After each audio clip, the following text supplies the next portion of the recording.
Good morning, boys and girls. Wherever you are watching me at this time, whether it is in the morning, afternoon, lunchtime, whatever, I do welcome you most wonderfully. No due respect, welcome for you are Mafunzo New Curriculum Television. Remember, we are dwelling on CBC learning, and today I want to take you through an SST social studies lesson. Actually, this can be befitting learners in grade 5, 6, 7, and 8, and even those who are venturing to assess year 9. So what I've done here, I've sampled just a few questions concerning the just ended term 2 exam 2024 for year 5. And I want to take you through as you sit and relax and have a pen and a pencil and a piece of paper so that you can jot down. In case you don't get right everything, and be putting it right into my YouTube. And also you can follow this video slowly by slowly as many times until you grasp it all. Because remember this, an examiner keeps on repeating questions. So here was this question concerning the Agiriama community in the past were led by a traditional leader known as remember there was this African traditional kingdoms, and as far as the Agiriama community was concerned in the past, they were led by a very courageous lady, a woman who was known as Mekatilili Wamenza. Mekatilili Wamenza. That was the possible answer. And to add on that is that Mekatilili Wamenza was born in the year 1840. But the other options, which were Masaku was a Kamba chief, and it is due to that Masaku chief the name Machakos town originated. Chief Masaku used to live in the current Machakos town. Oloibon, which was the other answer option given, was title given to a Maasai leader. And the other option was Njurinjege, and Njurinjege was a council of elders which was ruling in Meru. It was an Ameru council of elders. So the possible answer was Mekatilili Wamenza. Then the other question was, and I saw many learners could not even get right, the body in charge of elections in Kenya, the body in charge of preparation, all the preparations, legislating people or voters, ensuring the date is set, and when the day reaches, the voters are there, sensitizing the voters, and they conduct the elections, and finally they announce the elections. This body is known as IEBC. IEBC in length is Independent Electoral Boundaries of Kenya. Independent Electoral Boundaries of Kenya. Then the other question was reasons for migration of various language groups in Eastern Africa. Remember, I've said this when we talk about language groups. We start learning from them all the way from grade 4, grade 5, grade year 6, year 7, and what have you. So this lesson is very convenient for all those learners at these levels. So what were some of the reasons, or rather, what were some of the reasons which resorted to the migration of these language groups from their original dwelling areas to the current? So the following is a list of some of those reasons as to why this migration did take place. 1, they were running away from drought and famine. They were also running away from hostile neighbors. They were also looking for fertile land to till. They also wanted to avoid quarrel among themselves. You remember some of these communities had various clans among themselves. And many times they used to have quarrels. So this clan would say, okay, instead of having quarrels every time, let us move away. The other reason was due to overpopulation. Another one was over outbreak of diseases. They were also looking for pastures for their livestock, especially the Nilotes. Some were also looking for trading partners. Others were just doing it for adventure. Others wanted to spread their culture and what have you.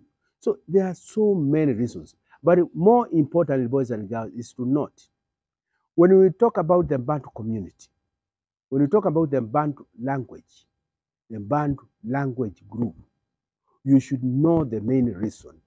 When you talk about the Nilote language group, you should know the main reason as to why they migrated.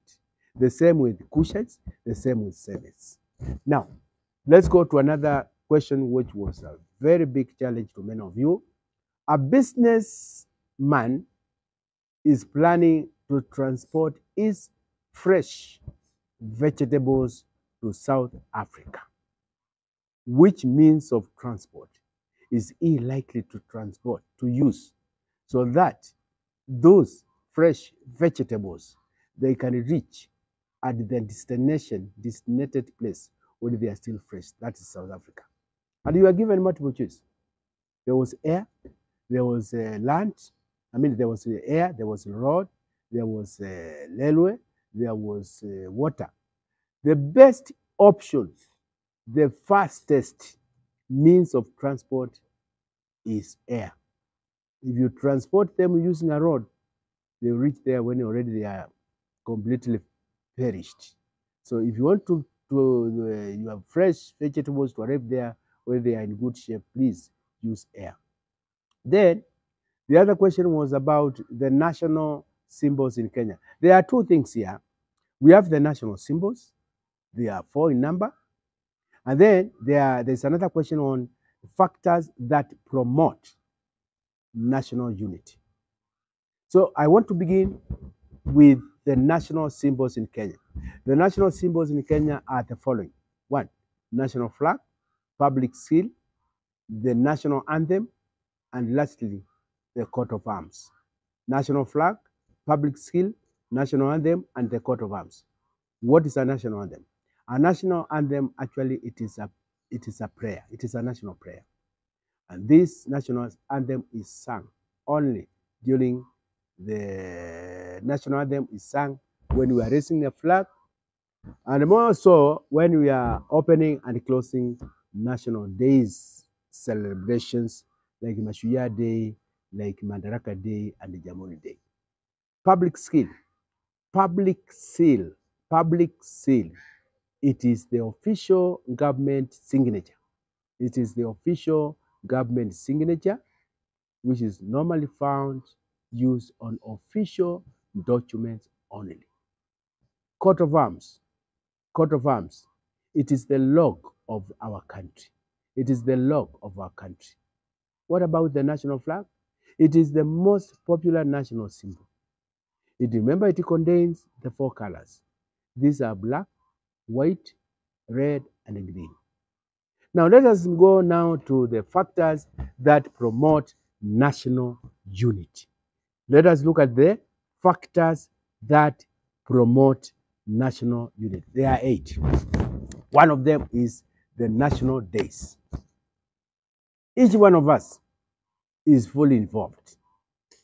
Before I continue, when we talk about factors that promote national unity, these are the things that put us together as Kenyans. They make us as one person. And so, one is national days. And there are 3. Mashujaa Day, Madaraka Day, and Jamhuri Day. Then another factor is national symbols, the ones I've just seen, which are the national flag, the coat of arms, the national anthem, and of course, the public seal. National language. Our national language is English. Our national language is Kiswahili. We speak Kiswahili. We do speak a lot of Kiswahili. Everywhere in Kenya is Kiswahili. You go to Kibishi, northern part of Kenya, Kibishi. You go to the southern part of Vanga, it is Kiswahili all over.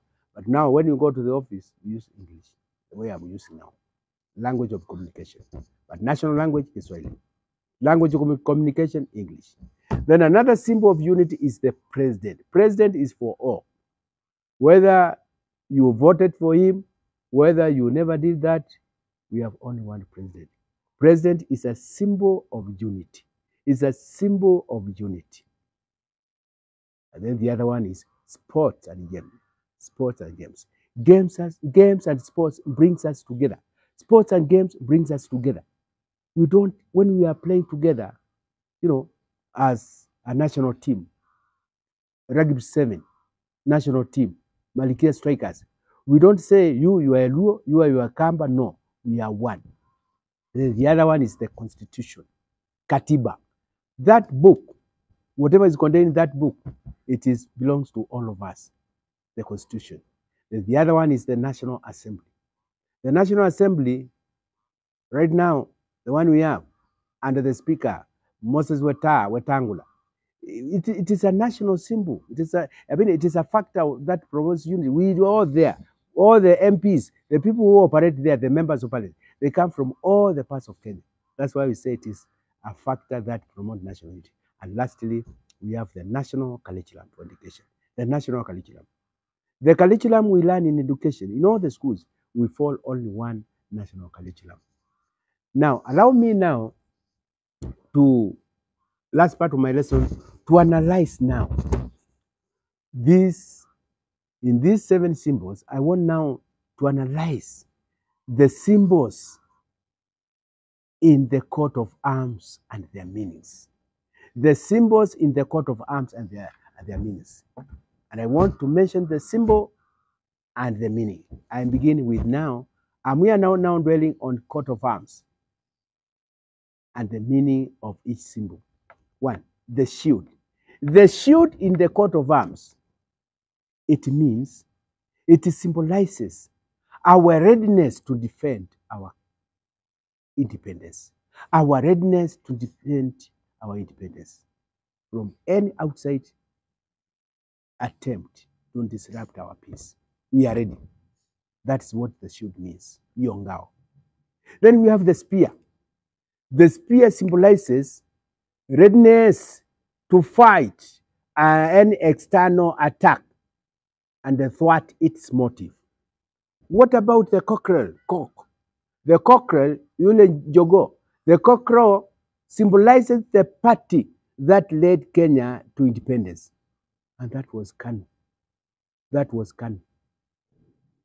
The cockerel symbolizes that party which led us from that colonial yoke to where we are now celebrating. Then we have the lion, the king of the jungle, which is on the coat of arms. What does it symbolize? It symbolizes Kenya's wildlife. What about the crop? There's a crop. When you look at the coat of arms, there is a crop there. What does it symbolize? It symbolizes Kenya's rich soil. It symbolizes and tells us that Kenya has got rich soil which can grow all sorts of crops, whether cash crops or food crops. What about the Arambe written there? There's a word written Arambe there. That Arambe word symbolizes the country's motto. Our motto is to come together. Arambe means pulling together as one people. So those are the meanings of the symbols embedded in the coat of arms. Bye for now, boys and girls.